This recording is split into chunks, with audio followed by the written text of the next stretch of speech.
Hello, everyone. I'm Sibyl Starr, and I'm here to give the astrology forecast for the new moon solar eclipse in Libra that occurs on October 2nd, 2024. Now, the maximum of the eclipse is at 11:46 a.m.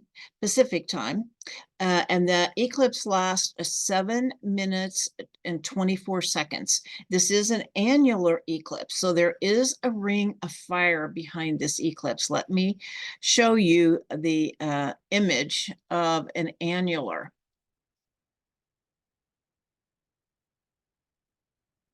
Okay, so this is an annular eclipse. It's what's called a ring of fire. And the reason that the light is not completely blocked out is because the moon is called apogee, which means that it is a time when the moon is actually the furthest away from Earth. And so the moon does not cover the light of the sun completely as it would in a total eclipse. So we have this beautiful ring of fire here. Okay. All right. So let's see here. Stop share. There we go. All right. So the and so as I was saying, this eclipse is visible in the southern hemisphere, and it's visible in South America, the Pacific and Atlantic Oceans, and Antarctica. And normally, as we said, the sun is 400 times larger than Earth, while the moon is 400 times closer. So in a total eclipse, the complete light of the sun is covered by the moon. But like I said, we have an annular. And so the moon just isn't 400 times closer, it's further away. So it does not completely cover the light of the sun. And I think a great analogy for this is that it is about the light of our soul shining through the darkness, as well as the divine light of Creator and protection of Creator. And it also appears as a cauldron where magic is created in the dark of the void. And we might experience strong activity in the ring of fire. An annular eclipse is called a ring of fire.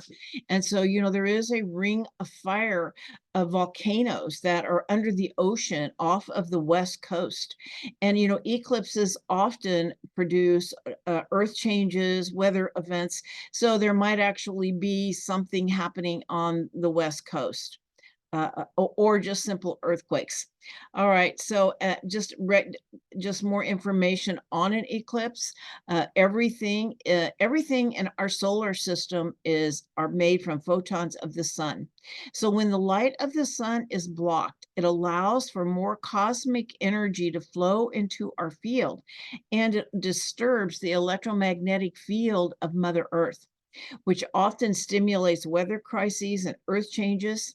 Eclipses are harbingers of change. They bring to light what has been hidden. And this is what is called a south node lunar eclipse, meaning that the sun and moon are conjunct the south node of the moon. And so what this means is a lunar eclipse always occurs at a new moon, and a new moon is about new beginnings. But when it is conjunct the south node, it indicates that there needs to be a release of old material before the new beginning can occur. Now, Charles Jane, he says that events that occur in the days around an eclipse are always memorable. Events that occur 7 to 10 days before the eclipse work out in an unexpected fashion and can be fated. And the energy of the eclipse can last up to 7 months because it's a 7-minute eclipse. So you kind of do a month for a minute. So this could have powerful impacts for the next 7 months. All right. All right. Now we're going to look at the actual chart of the new moon. All right. All right. So here is the chart of the new moon. So like I said, the new moon is on October 2nd at 11:49 a.m. Pacific time.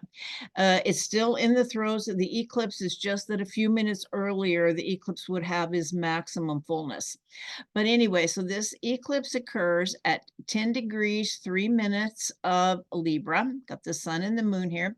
We've got a whole bunch of Libra here, as you can see. So the sun and the moon are conjunct the south node. They are conjunct Black Moon Lilith, and also conjunct Mercury, god of the mind. Now, this eclipse is in a square to Mars in Cancer here. And Mars is actually opposite the asteroid Ceres. Now, the ruler of this eclipse is Libra, the ruler of Libra is Venus. And Venus is up here at 11 degrees of Scorpio. And Venus is in a grand trine. She trines Saturn here, Saturn at 14 degrees of Pisces, which is then trine Mars. Okay, back to trining Venus. Okay, but Mars is also opposite Ceres, which makes a kite. All right, let's see, what else did I want? I am going to talk about something else that's not actually in this chart, but that is coming because this is an eclipse and Mars is on the move. By the end of the month, Mars will be in an opposition to Pluto. And I feel like it's really important to talk about that as part of the eclipse energy. And I'll talk even more about it at the full moon. All right. Okay, so. All right, so the question is now, what does all of that mean? All right, so as I said, the new moon occurs at 10 degrees, 3 minutes of Libra at 11:49 a.m. Pacific. So if you have planets or angles anywhere from 7 to 13 degrees of Libra or Aries is when it is the most potent. Libra is the most potent. The opposition is the second most potent. But also if it squares planets in Cancer or Capricorn, or trines other air signs, a Gemini and Aquarius. These are the ones that are going to have the most impact from this particular eclipse. All right. So what is Libra? Lots of energy in Libra. So Libra is the sign of the scales. It's about balance. And the thing is, Libra is seeking balance. It's not that Libra is balanced, it is seeking balance. And I always love to talk about that. The tarot card in the Crowley deck, the Libra card is called Adjustment, and it is the goddess Themis, and she is standing on the tip of the sword. And so what this tells us, it is that tip of the sword is where we have balance. So it's a very small, very minute place. And that's why it's so easy to get out of balance. And so it's about balance between self and other. Are we giving too much? Are we taking too much? Libra often over compromises to keep the peace and can be conflict avoidant, which not dealing with conflict will bring more disharmony because the imbalance is still there, just not dealing with it. Okay, so it's really important to deal with conflict as it shows up, because it brings us back into balance by doing it.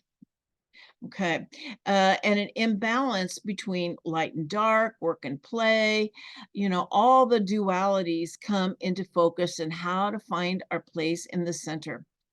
The Egyptian goddess Ma'at is associated with Libra, and she is the goddess that weighs your heart against her feather of truth and divine order at the end of life, according to Egyptian cosmology.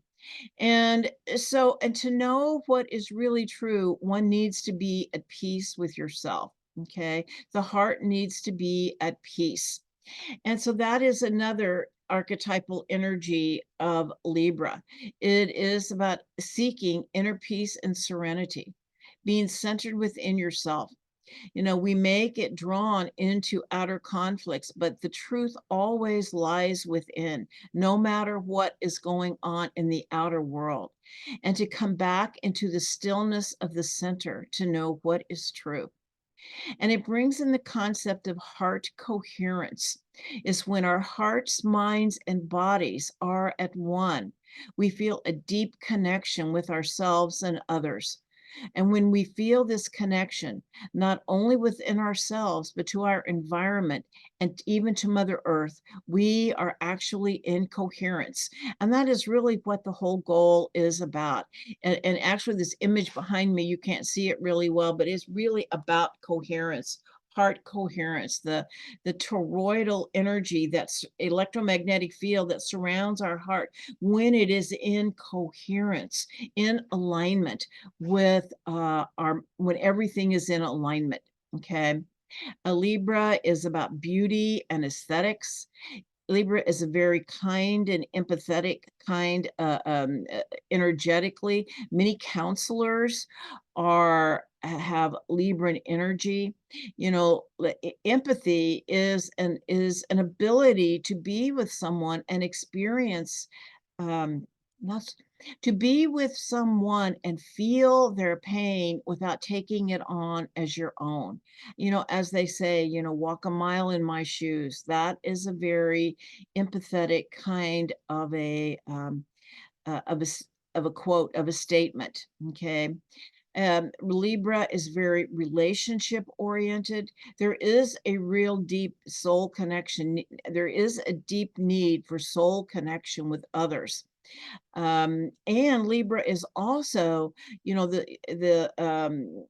it is widely conjunct the supergalactic center, which is at 2 degrees, 2 degrees, I believe, 23 minutes of Libra right now, which is so much about the teaching of the mirror reflection. Libra is about relationship, and it is that place of, knowing that that you are another me, and that everything that happens in our lives actually is a reflection of what is going on internally and is then mirrored back to us. Okay. And so it's not only our personal relationships, but the external world is a reflection of what is in our hearts. And so once again, there is that, the scales of finding that balance. So there is a need to be at peace with ourselves, to be balanced and centered. And some of the shadows of Libra, number one, is the comparison of self to others. That is a really big one for Libra, because often Libra doesn't recognize that the mirror is showing them something about themselves, and it could be something really wonderful, not just our issues, but that uh, so that's why it's so important to uh, encourage others and to be supportive of others in their success, and um, and to know they're just another you. That's someone else who is putting that energy out in the field, and you're part of it. Okay. It's about another shadow is codependent relationships. Libra is said to not know who they are without someone to mirror it back to them. So there can be a fear of being alone because they don't know who they are when they are alone. So it's really important for Libra to have periods of aloneness, to be in relationship with themselves, not just in relationship with others. Okay. All right. As I showed you, this new moon and solar eclipse is conjunct Mercury, god of the mind. And Mercury in Libra is very much about diplomacy and tact. Kind and empathetic communication is more important than ever, especially in these challenging and divisive times. And it's important with Libra and Mercury in Libra to listen as well as speak. And listening might even be more important. Mercury in Libra is able to see both sides of a situation, which is like paradox.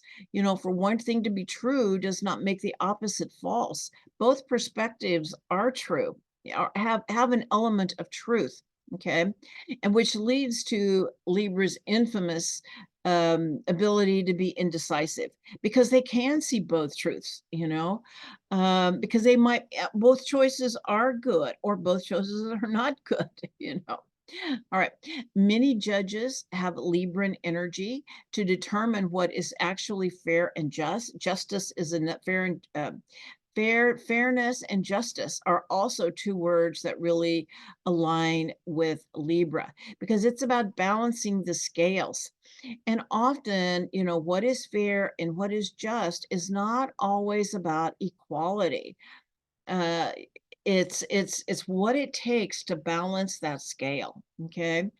And it's the goddess Themis. So I talked about her in that tarot card. There's an image of her, a statue of her, standing, sitting outside the Supreme Court. She is the goddess of justice, and so there is an image of her with her scales outside the Supreme Court. Supreme Court. Now, there is a really interesting fixed star that is conjunct this solar eclipse, and that is the star Porrima. That's Porrima it's at 25, excuse me, 10 degrees, 25 minutes of Libra, and it is in the constellation of Virgo. And this star is named after the Roman goddess of prophecy named Porrima, and her priestesses were oracles. And so this South Node lunar eclipse may have prophetic dreams or downloads. And of course, also conjunct Mercury, and Mercury is messenger of the gods. And so with this conjunction, it can make having divine messages come through, whether in dreams, whether in downloads, however it shows up. But there may be some messages from the gods coming through in relation to prophecy. All right. This new moon is also conjunct Black Moon Lilith. And Black Moon Lilith brings up shadow material related to Libra, which is what we talked about, codependence and fear of being alone. It may also show us where our current relationships are out of balance or feel unfair. So, with some guidance around how to bring them back into balance. And some of our deepest desires may also surface. Now, because I showed you, this new moon is also conjunct the South Node. And the nodes have to do with destiny. They've been traveling through Aries and Libra for over a year now. Actually, let's see, I believe it's in January, they're going to change signs once again, and they move backwards. So they'll be going into Pisces and Virgo in January. So we only have a few months left of the Aries Libra axis. But now this solar eclipse is conjunct the South Node. And so, like I said, it's about a new beginning, but something needs to be released before the new beginning can happen. And so Libra is so much about relationship. So we may be releasing old relationships or situations where you no longer resonate, and to recognize that people enter and leave your life based on vibration. You may no longer resonate, may not be a vibrational fit with someone that you have maybe been for a long time. And and it doesn't mean there's any hard feelings. It's just that they're just not a vibrational fit anymore. Also, old karmic relationships from the past may show up for closure as new ones emerge. I am certainly having that happen, old relationships showing up. Anyway, but there's also a potential for renewal of current partnerships. But I think one of the most important aspects of the Libra Aries axis is about healing the divide. There is so much divisiveness in our country right now, and the thing is, when we heal, we come into wholeness. We heal the divide and come into wholeness within ourselves and with others. And it is asking us to integrate our shadow material so that we no longer project the darkness outward. We heal the polarity consciousness, the us versus them mentality. And when we own our fear, anger, shame, judgment, or any other low vibrational emotions and then allow ourselves to feel it, because we must feel it to heal it. It then allows us to release it and no longer project it onto others. Let's just say, for example, we are angry and our partner did something or somebody did something. Um, but the truth of it is, whatever that emotion is, it belongs to us. Our anger got triggered on some level. And it's about a trauma. It's a trauma within inside of us that is ready to heal, coming to the surface and wants attention. And when we can own it and feel it and release it, then we understand it and we can let it go. Okay. It is when we have balance of dark and light within, it brings inner peace. And there's this beautiful quote here from Peace Pilgrim. I don't know if you're familiar with her, but back in the 70s, she was a spiritual leader and mystic who walked all over the United States for peace. Okay. Anyway, she says, when you find peace within yourself, you become the kind of person who can live at peace with others. Because that is the truth. To have peace in the world, we must first be at peace with ourselves. And then we must be the peace to have peace in the world. But it all starts within. Now, this eclipse is square Mars in Cancer, and Mars is not about peace. Mars is a warrior, is action oriented, and represents our direction in life. Now, Mars transiting in Cancer is normally calm and dependable, but can be moved to action by emotions. Cancer is the sign of the mother. And I call Mars in Cancer the mama bear aspect. It's like because Mars is a warrior, but warriors, are protectors. That's really their function, is protection, not so much aggression. And so it's it kind of like gets, I would say, our hackles up when someone or something that we love is you, you feel needs protection. That So it is a protector of what you love and or who you love, and it can be very defensive and take things. I know that what I was looking for is threatened. When something that you love is threatened, then it may, and it's one of those things that, like, going along peaceful and calm, but if let's say your dog gets attacked by another dog, I mean, you're going to be right in there getting that dog, getting that dog safe, protecting your dog. Okay. So, but it can be very defensive and take things personally that are not meant to be. Then an argument can pursue. So it's really important to protect what you love, uh, but to not take things personally that are not meant to be that way. Okay. All right. Mars is always a catalyst and can provoke a response.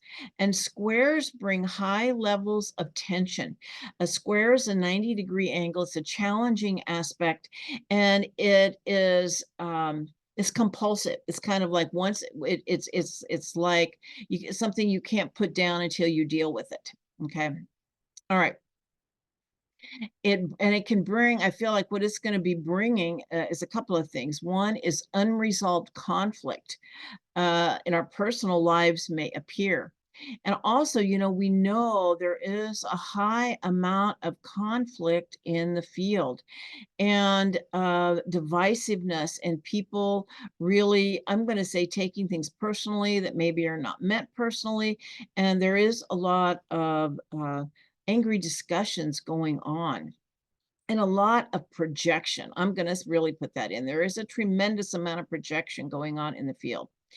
And so I recently had a conversation with a woman who said that she hated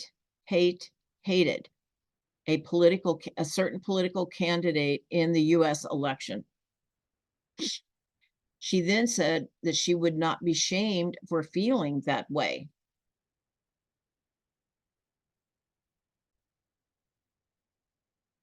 And so I asked her, I said, how it felt to feel that much hatred in her heart. And is that how she wanted to feel? I'm not going to give you her response, but um, because she wanted to feel that way. But the truth of it is, hatred hurts us as much as it does. Actually, it hurts us more than the person who is hated upon, because they don't even really always feel it. And but it is like an energy that is grows in us, that really impacts everything and around us. It is an emotion that we're putting out in the field, and it is so important to remember that we are creating the world at every moment by the choices we make. And um and we can choose to hate, or we can choose to not hate. We can choose to let the hate go and understand that what lies below it is fear, and to do what we can to really heal our hearts about around this hatred that is just really in the field, that is being manipulated by those in power, because they are the ones that are served by it. Certainly we are not. Anyway, Maya Angelou said, hate, it has caused a lot of problems in the world, but has not solved one yet. And to know that is absolutely true. There's people I don't like, but I can honestly say there's no one that I hate, or nothing that I hate, because I know everything comes from Creator and everyone has a role to play. It's so important to have respectful conversations about our differences of opinion without making it personal. Using nonviolent communication. This was a really big teaching for me in the pandemic, to really learn how to communicate, how to listen, and how to understand that each one of us are different and we have a different perspective. And that's actually why we're here. If we're, each one of them having a different face of Creator, having a different experience from a different perspective, and to be able to share it with respect. All right. And the awareness that people cannot hear what is said if the first thing is something aggressive or unkind. Like I said, the Mercury in Libra is so much about listening, being kind and empathetic, and to find common ground, because the only way to heal our world is through finding common ground, because we will find no one with whom we agree 100%, because we each have our own perspective. This Mars in Cancer square Mercury can really be touchy and defensive and argumentative. So it's really important to be kind. And if you must choose to be right or to be kind, it's always right to be kind. I really like that a lot. And some things are they're just not worth fighting about. Just let it go. Okay. All right. Now, this Mars at 15 degrees of Cancer is also conjunct the Sun in the United States. Uh, uh, and and the Sun in the United States is like 13 degrees. So it's a 2-degree difference, but it's there. And it's also, of course, conjunct the star Sirius, which we're going to talk about a little further down. But what is going on in the external world is that, we are getting very close to World War III. I mean, we're just really, and with Russia. Russia is a nuclear power. And so I see this as poking the bear. This is a mama bear aspect, and Russia is, their symbol is a bear, the Russian bear, and we are definitely poking that bear. So there is the potential for war is escalating, and also escalating in the Middle East. We've just sent troops to the Middle East, American troops. So this is a really tense time. That's why it's so important to find your center, stay calm, and speak with kindness, compassion, and with kindness and compassion, right? And it's also in a T square with Mars opposite Ceres, and Ceres is Ceres, the asteroid Ceres. She is a symbol for the great Earth Mother, and so this could also indicate weather events, as Mother Earth is. I have to believe that Mother Earth would not be happy if we had another war. So I feel like there is also Mother Earth is also involved in this. All right, now the Sabian symbol for this new moon is a professor peering over his glasses at his students. I feel like this is just another piece of the deeper meaning of this eclipse. This symbol speaks of the ability or the necessity of looking at people as humans and not through the lens of something learned from books or newspapers or what you've read or saw, to take off your glasses and look at them in the eye. Because there is so much propaganda in the field to turn people against each other. And for propaganda to be successful, it dehumanizes our enemy or our opponents. And because it's the only way that agenda works. And to remember that everybody here is part of the human family, and to see people for who they really are, which is remembering that each of us are a face of creator, having this experience and carrying this spark of divinity of creator, and that everyone here has a role and some are absolutely catalysts for change and lightning rods. Okay. All right. Now, they talked about the Grand Water Trine with Venus, Mars, and Saturn. Well, it actually becomes a kite when we bring Ceres and Capricorn in.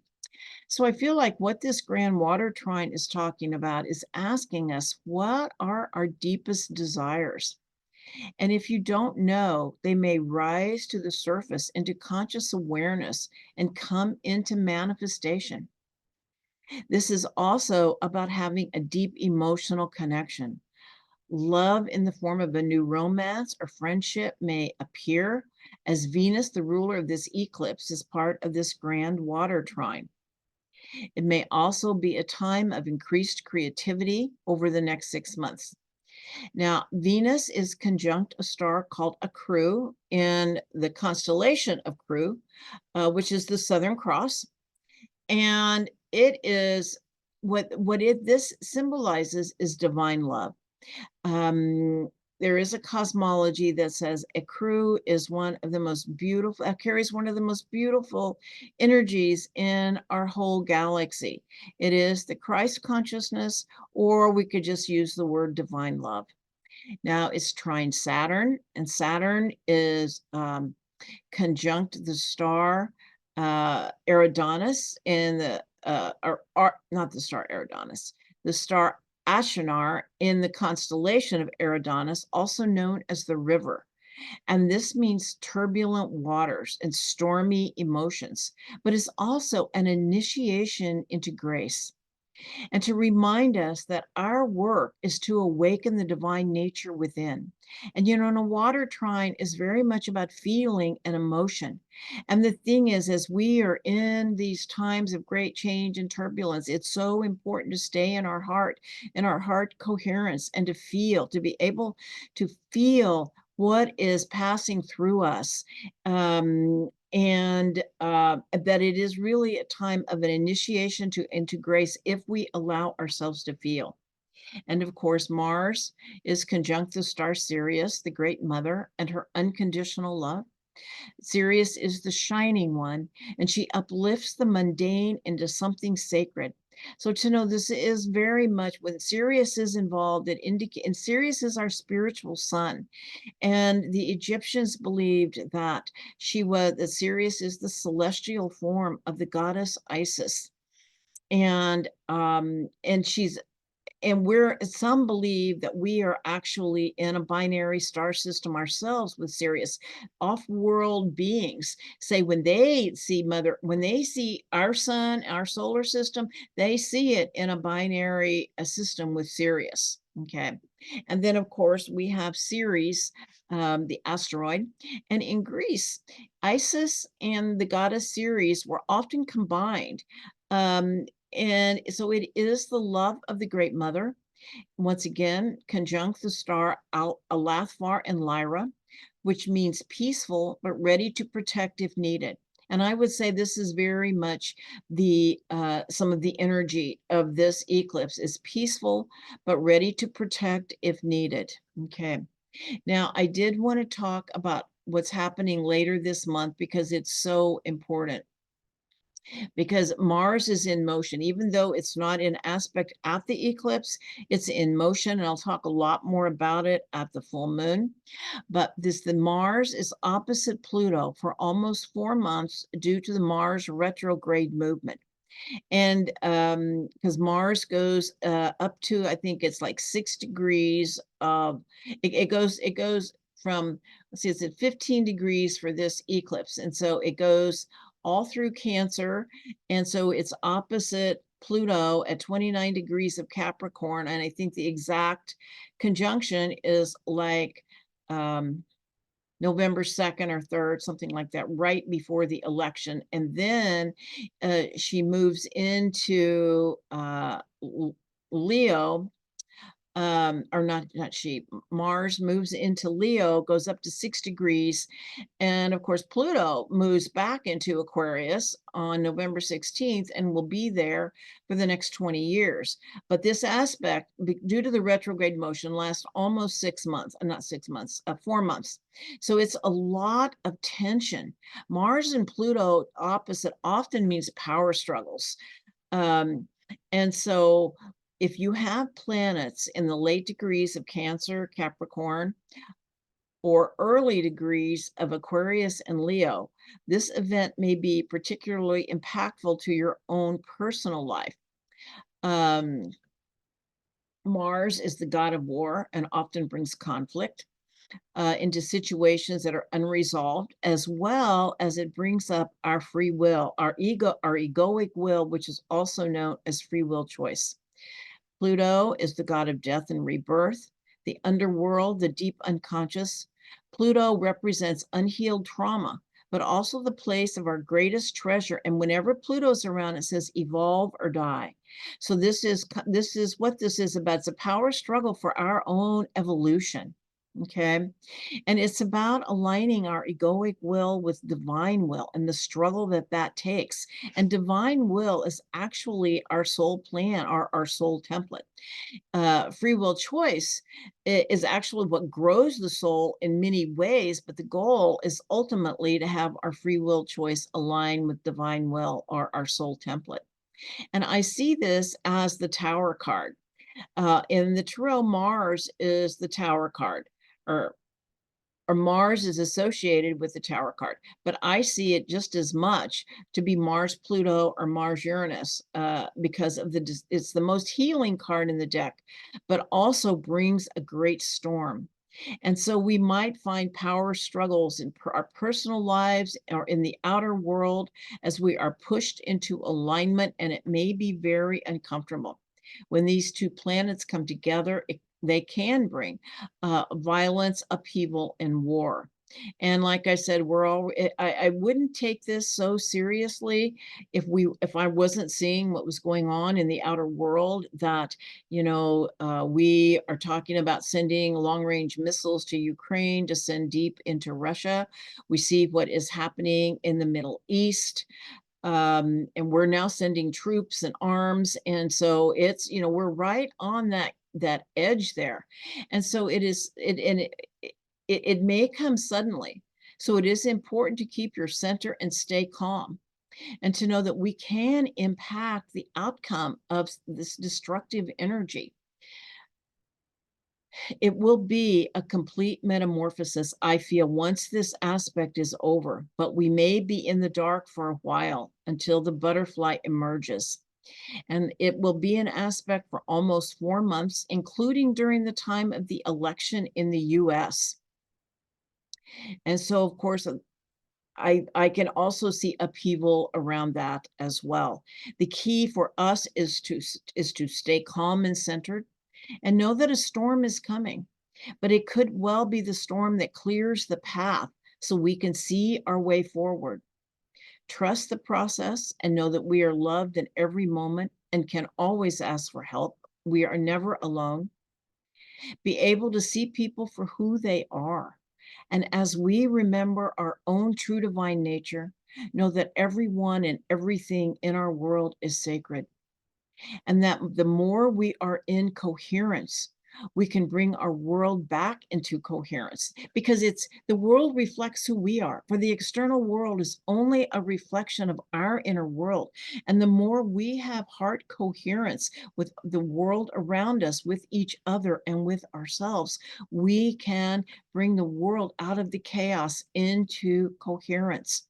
And as the old paradigm is crumbling, we need to create the new that is coming from a place of inner peace and love. And to know what matters most is what is in our hearts, for that is what creates our world. The truth of it is, no matter what happens, it's what is in our hearts that matter most. For when we carry peace in our hearts, we can bring peace to the world. The way of peace is the way of love, and love is the greatest power in the universe. But the truth is that love is really all there is. It is a time of divine remembrance of who we are, to create the new world that has been prophesied. To know there are many prophecies. And, there is also a prophecy that the next enlightened civilization will be here in North America. And we are going through, like I said, this time of metamorphosis, this time of great change, of clearing out old corruption so that we can build the new structures out of the decay and the old that is crumbling.